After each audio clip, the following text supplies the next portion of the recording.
പ്രചാരണത്തിന്റെ ഭാഗമായി കോൺഗ്രസ് നേതാവും വയനാട് എംപിയുമായ പ്രിയങ്ക ഗാന്ധി തിരുവനന്തപുരത്തെത്തി. ചിറയൻകീഴ് മണ്ഡലത്തിലെ പൊതുയോഗത്തിൽ പ്രിയങ്ക പങ്കെടുത്തു. പ്രധാനമന്ത്രി നരേന്ദ്രമോദിയെ കടന്നാക്രമിച്ചുകൊണ്ടായിരുന്നു പ്രിയങ്കയുടെ പ്രസംഗം. പശ്ചിമേഷ്യൻ പ്രതിസന്ധിയിൽ മോദി സർക്കാർ അവിടെയുള്ള ഇന്ത്യക്കാർക്ക് സുരക്ഷ നൽകുന്നില്ലെന്നും മോദി നട്ടല്ലില്ലാത്ത ഭീരുവാണെന്നും പ്രിയങ്ക ഗാന്ധി പറഞ്ഞു. മോദി നയം ഗൾഫിലുള്ള ഇന്ത്യക്കാർക്ക് സുരക്ഷ നൽകുന്നില്ല. മോദി അമേരിക്കയ്ക്കും ഇസ്രായേലിനും മുന്നിൽ തലകുനിച്ചു. നമ്മുടെ ഊർജ സുരക്ഷ അമേരിക്കയ്ക്ക് തീരെഴുതി. ഭീരുവായ മോദിക്ക് ഇന്ത്യക്ക് വേണ്ടി നിവർന്നു നിൽക്കാനുള്ള ധൈര്യമില്ല.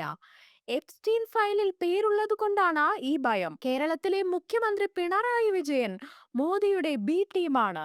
മുഖ്യമന്ത്രിക്ക് മാത്രം എങ്ങനെയാണ് പരിഗണന ലഭിക്കുന്നത്? ശബരിമല കൊള്ളയടിച്ചിട്ടും അന്വേഷണമില്ല. ഇടത് നേതാക്കൾക്ക് മാത്രം എന്താണ് ഇത്ര പ്രത്യേകത? കേരളത്തിൽ ഒരു പുതിയ സർക്കാർ അത്യാവശ്യമാണ്. ആരോഗ്യമേഖല തകർന്നടിഞ്ഞു. കേരളത്തിൽ പഠിച്ചിറങ്ങുന്നവർക്ക് തൊഴിൽ കിട്ടാത്ത അവസ്ഥയാണ്. കർഷകർ പ്രതിസന്ധിയിലാണ്. വിലക്കയറ്റം രൂക്ഷമാണ്. സർക്കാർ ആശമാരുടെ ശബ്ദം അടിച്ചമർത്തി.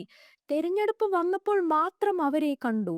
ആശാവർക്കർമാർക്ക് ചെറിയ വേതനം മാത്രമാണുള്ളത്. അവർ ചെയ്യുന്ന ജോലിക്കുള്ള വേതനം കിട്ടുന്നില്ല. സർക്കാർ അവരുടെ പ്രശ്നങ്ങൾ മനസ്സിലാക്കിയില്ല. മത്സ്യത്തൊഴിലാളികൾക്കും ദുരിത ജീവിതമാണ്. വലിയ വ്യവസായികൾ തുറമുഖം ഏറ്റെടുക്കുമ്പോൾ ദുരിതം മത്സ്യത്തൊഴിലാളികൾക്കാണ്. എംപിമാർക്ക് പലതും ചെയ്യണമെന്നുണ്ട്, പക്ഷേ സംസ്ഥാന സർക്കാർ അവസരം നൽകുന്നില്ല. 10 വർഷമായിട്ടും സർക്കാർ ഒന്നും നൽകിയില്ല. സഹോദരങ്ങൾക്ക് ജോലി തേടി വിദേശത്ത് പോകേണ്ടി വരുന്നു. കേരളത്തിലെ ജനങ്ങൾ ബുദ്ധിശാലികളും അധ്വാനികളുമാണ്. മലയാളിയെ വിശേഷിപ്പിക്കാൻ വാക്കുകളില്ല. വോട്ടർമാർ ഉയർത്തെഴുന്നേൽക്കണം. അടുത്ത 5 കൊല്ലം കൂടി ഈ സർക്കാരിനെ സഹിക്കണോ എന്ന് ചിന്തിക്കണം.